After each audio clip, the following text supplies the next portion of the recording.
If you want your real dad on the invitation to give you away and to sit at the head table, that's fine. Your real dad can pay for everything, too. My stepdaughter will be getting married on August 3rd.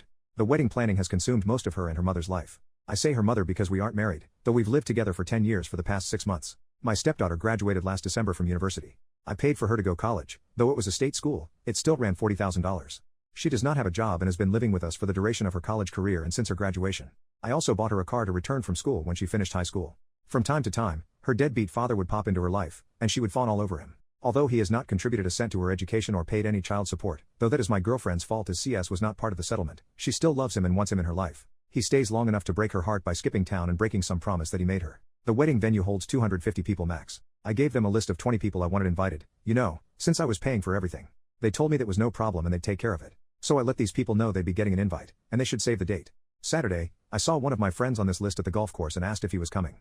He told me that he wasn't invited. He told me that he got an announcement but not an invitation. He had it in his back seat and showed it to me. Sure enough, it was just an announcement, and my name was nowhere on it. It had her dad's name and her mom's name and not mine. This led to a big fight with my girlfriend, as I found out that none of my list of 20 made the cut for the final guest list because 250 people is very tight. I was pissed, but not a hell of a lot I could do because the important people in my life had already been offended. My girlfriend said, if some people didn't RSVP yes, I might be able to get a couple of people in. But that is an ultimate slap in the face in my opinion. So, I was boiling on Saturday. Yesterday, we had a Sunday dinner with the future in-laws family and us and a surprise guest, the real dad. At this little dinner my stepdaughter announced that her real dad was going to be able to make it to her wedding and that now he'd be able to give her away. This was greeted with a chorus of oh how great and how wonderful s. I don't think I have ever felt so angry and so disrespected. I was shaking. I took a few seconds to gather my composure because I wasn't sure if I would cry or start throwing punches. Once I was sure I could speak, I got up from my chair and said I'd like to make a toast. I can't remember exactly what I said, but the gist was this: I'd like to make a toast. The sound of spoons against glasses ring in my ears. It has been my great pleasure to be a part of this family for the past 10 years. Aw, how sweet.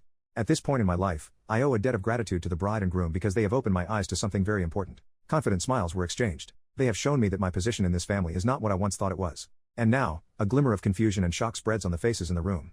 Though I once thought of myself as the patriarch or godfather of the family, commanding great respect and seeking out for help in times of need, it seems that I hold the position of an at the moment, good for a stream of money, but not much else. As I have been replaced as host, both on the invitations and in the ceremony, I am resigning my financial duties as host to my successor, real dad. So cheers to the happy couple and the path they have chosen. I finished my drink. You all can let yourselves out. Is this selfish? I'm supposed to shell out 40 to 50 grand for a wedding I can't invite anyone to. That I am not a part of? I'm so done with this crap. I'm done with my stepdaughter. I'm done with my girlfriend. I transferred the money out of our joint account last night. She has not had a job since she moved in with me. This morning, I called all the vendors I had written checks to for deposits to refund my money. I'll lose around $1,500 for the venue, but the other vendors have been great about refunding. Update 1, the immediate aftermath was a tantrum and people sitting there mumbling while not actually saying anything to me but to each other. After much yelling with the girlfriend about me being selfish, I spent the night in my home office, and no one knocked on my door, not once. Today's aftermath is depressing for me. Girlfriend brought me the bride's wedding planner to show me how much work I was ruining. I thumbed through it, and found a page in the music section for father/daughter dances. All of the songs were catered to real dad's taste. So, I thought they were just being disrespectful. Still, now I feel like they never really gave crap at all, especially since the menu included 2 ingredients I'm allergic to that actually made me laugh. Either way, I'm glad to be done. Returned the planner and asked her when she and bride could move out. Also, I never promised to pay for the wedding. I offered them the use of my home when they were sure it was going to be small, but other than that, all I've heard is how it's the bride's family that should pay, so let it be the bride's family, then, also known as, not me. Final update, the girlfriend and bride have now moved out. They are moving in with the groom.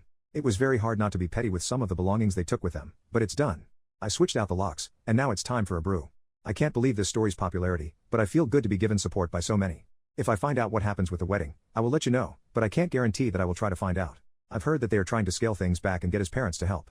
Girlfriend burned bridges when I found out she wanted to write herself a check on our joint account the day after the unpleasantness. By then, I had already moved money, so I guess I'm a bigger ass than her, but I could feel it coming.